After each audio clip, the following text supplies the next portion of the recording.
Shalom, chers auditeurs, chères auditrices, nous espérons que vous vous portez bien. Nous sommes là pour vous partager la méditation quotidienne, la voix de l'esprit. Alors ce matin, nous sommes dans le livre de Marc. Marc, son chapitre 4, le verset 37 au verset 40.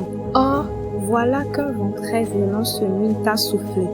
Les vagues se jetaient contre le bateau qui se remplissait d'eau. Lui, à l'arrière, dormait la tête sur un coussin. Les disciples le réveillèrent et lui crièrent : « Maître, nous sommes perdus, et tu ne t'en soucies pas ?»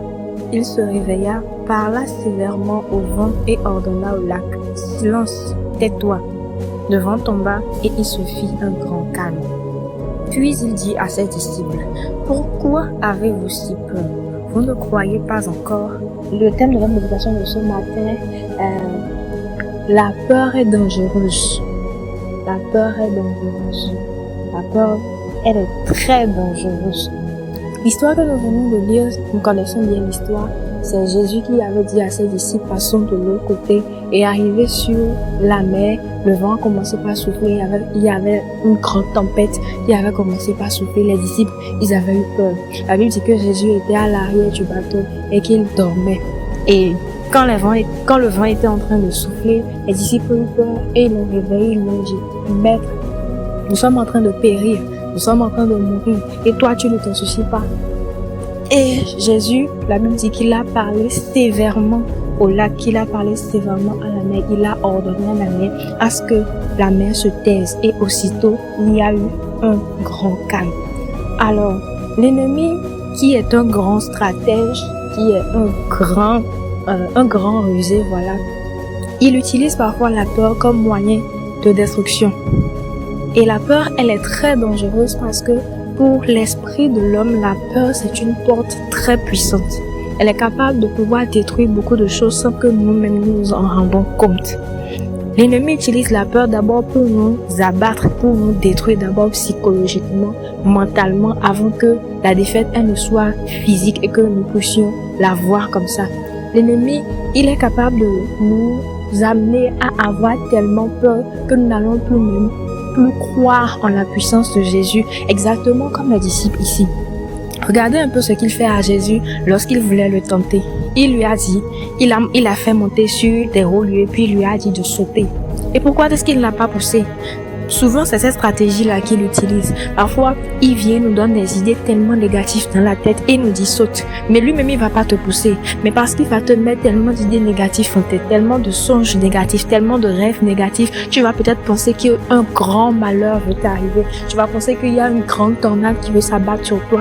Tout cela va t'amener toi-même à être dans une hypertension à l'intérieur de toi que toi-même, tu ne vas pas comprendre. Il va commencer par te détruire d'abord de l'intérieur avant qu'il te détruise à l'extérieur. Et le chrétien doit beaucoup être vigilant. Dans cette situation, l'ennemi vient avec toutes ses magouilles, toutes ses ruses et il nous dit saute. Mais lui-même, il va pas te pousser. Parce qu'il sait que lorsque tu vas croire à ses mensonges, lorsque tu vas penser que ce qu'il te disait était la vérité, toi-même tu vas organiser tout ce qu'il faut faire, tout l'arsenal que tu as besoin afin de pouvoir sauter et finalement, c'est la chute que cela va produire. Nous devons être beaucoup vigilants face à cela parce que c'est une méthode qu'il utilise beaucoup. Il va venir avec un songe, peut-être que te montrant que malheur va arriver, tout simplement pour t'amener à avoir peur.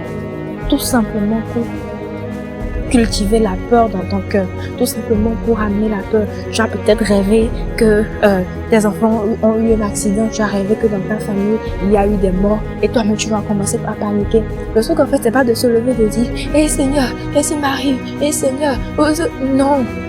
Ce n'est pas ça en fait la solution, mais c'est de pouvoir faire comme Jésus et ordonner à la mer, ordonner à ce lac de pouvoir se taire. Parce que nous avons cru que Jésus-Christ nous a donné le pouvoir de pouvoir marcher sur les serpents et sur les scorpions et sur toute la puissance de l'ennemi. Et moi j'ajoute encore sur toutes les ruses de l'ennemi. Et même si l'ennemi veut utiliser la peur comme un moyen de destruction pour pouvoir nous atteindre, nous avons la capacité. Et le Seigneur nous a donné le pouvoir de pouvoir marcher sur cette ruse-là afin de pouvoir avoir la victoire. Déjà parce que nous nous avons déjà reçu la victoire. Jésus nous a donné la victoire déjà à la croix. Et tout ce que nous avons à faire, c'est de pouvoir proclamer cette victoire et de pouvoir marcher dans cette victoire-là de façon quotidienne et régulière. Et même si le diable, même si l'ennemi, il t'a fait voir un songe négatif, il t'a fait avoir des pensées négatives, il t'a fait voir que malheur allait peut-être arriver, tu as rêvé que tu as perdu ta grossesse, tu as rêvé que tes enfants avaient un accident, tu as rêvé que ton famille allait faire face à un certain malheur.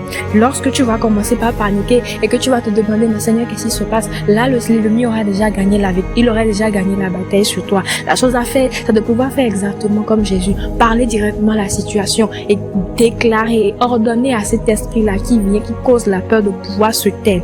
Je prie à l'instant même que tout esprit qui vient avec une certaine malintention, tout esprit qui vient semer la peur dans ton cœur, soit maintenant chassé au nom de Jésus, parce que Jésus-Christ nous a donné déjà la victoire. Alors je prie en ce moment afin que tout songe, toute pensée négative qui capte actuellement ton cœur ou qui capte actuellement ta pensée soit maintenant effacée au nom de Jésus. Que le Seigneur vous bénisse. Passez une agréable journée.